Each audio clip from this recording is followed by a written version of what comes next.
গণভোট কবে অনুষ্ঠিত হবে এবং এর বিষয়বস্তু কি হবে, এসব প্রশ্নে রাজনৈতিক দলগুলোর মধ্যে যে মতভেদ দেখা দিয়েছে সেজন্য সভায় উদ্বেগ প্রকাশ করা হয়। এই প্রেক্ষিতে গণভোটের সময় কখন হবে, মানে গণভোট কবে অনুষ্ঠিত হবে, গণভোটের বিষয়বস্তু কি হবে, জুলাই সনদে বর্ণিত ভিন্নমতগুলো প্রসঙ্গে কি পদক্ষেপ নেওয়া হবে তা নিয়ে ঐক্যমত কমিশনের প্রস্তাবগুলোর আলোকে জরুরি ভিত্তিতে চূড়ান্ত সিদ্ধান্ত গ্রহণ করা প্রয়োজন বলে সভা অভিমত ব্যক্ত করে।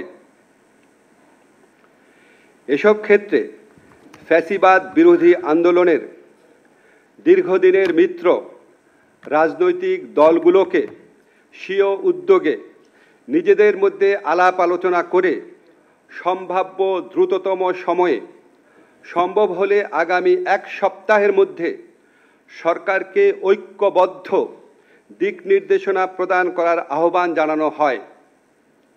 এমন নির্দেশনা পেলে সরকারের পক্ষে সিদ্ধান্ত গ্রহণ অনেক সহজ হবে।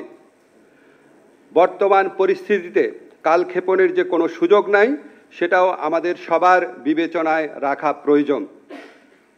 উপদেষ্টা পরিষদের সভায় 2026 সালের ফেব্রুয়ারির প্রথমার্ধে আগামী সংসদ নির্বাচন অনুষ্ঠানের বিষয়ে সরকারের সংকল্প পুনর্ব্যক্ত করা হয়। ধন্যবাদ।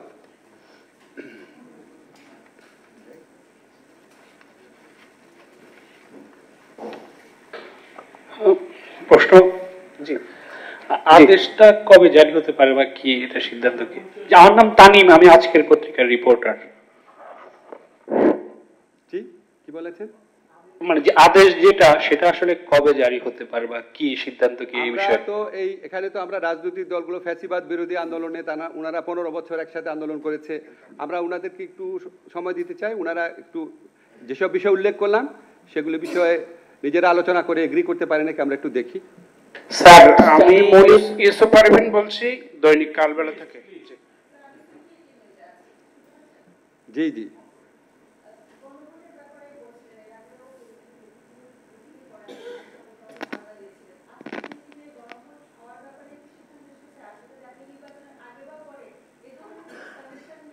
আজকের মিটিংয়ে যা আলোচনা হয়েছে তা আপনাদের লিখিতভাবে আমি জানিয়েছি। এর বাইরে কিছু বলার কোনো স্কোপ নাই, কোনো প্রয়োজন নাই। স্যার, আমার নাম মনিরুজ্জামান উজ্জ্বল। স্যার, আমার নাম ইউসুফ পারভীন, আমি দৈনিক কালবেলার বিশেষ প্রতিনিধি। আপনারা যে 1 সপ্তাহ আলটিমেটাম দিয়েছেন দলগুলো নিজেদের মধ্যে আলাপ আলোচনা করবে, তারা যদি আলোচনা ব্যর্থ হয়, ঐক্যমত না পৌঁছতে পারে, সেক্ষেত্রে গভর্নমেন্টের দায়িত্ব কি হবে? গণভোট দিয়ে সরকার কি সিদ্ধান্ত নেবে? হচ্ছে আমরা কোনো আলটিমেটাম দেই নাই, আমরা আহ্বান জানিয়েছি। আলটিমেটাম শব্দটা আমি আপত্তি করছি। আর আমরা অপেক্ষা করব, তারপর অবশ্যই সরকার সরকারের মতো অ্যাক্ট করবে। আমি একটু বলি স্যার। আমার নাম মনিরুজ্জামান উজ্জ্বল, জাগো নিউজ থেকে বলছিলাম। গত সপ্তাহের সংবাদ সম্মেলনে আপনি বলেছিলেন যে চূড়ান্ত সিদ্ধান্ত নেবেন প্রধান উপদেষ্টা। সরকার কি তাহলে রাজনৈতিক দলগুলোর কাছে কিছুটা নতি স্বীকার করে সিদ্ধান্ত থেকে সরে এসেছে, বা কেন এই অবস্থান? আমরা তো তাহলে চূড়ান্ত সিদ্ধান্ত নিবে আমি বলেছিলাম প্রধান উপদেষ্টার নেতৃত্বে উপদেষ্টা পরিষদ, প্রধান উপদেষ্টা নেতৃত্বে উপদেষ্টা পরিষদ। এই সিদ্ধান্ত থেকে আমরা মোটেও সরে আসি নাই।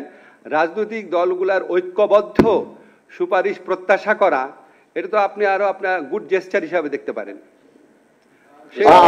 আমার একটু প্রশ্ন ছিল স্যার, আমি মোহন বলছিলাম 71 টিভি থেকে। স্যার, আমার প্রশ্নটা হচ্ছে যে সরকার কি আয়োজন করে দিবে রাজনৈতিক দলগুলোকে, নাকি তারা নিজেরা বসে যেন আলোচনা করে এক ধরনের সিদ্ধান্ত আপনাদেরকে দেয়? সেই বিষয়টা একটু ক্লিয়ার। সরকার আয়োজন করে বহু আলোচনা করেছে, আপনারা সবাই জানেন, বহু আলোচনা করেছে। সরকার আর কোনো আয়োজন করতে যাচ্ছে না।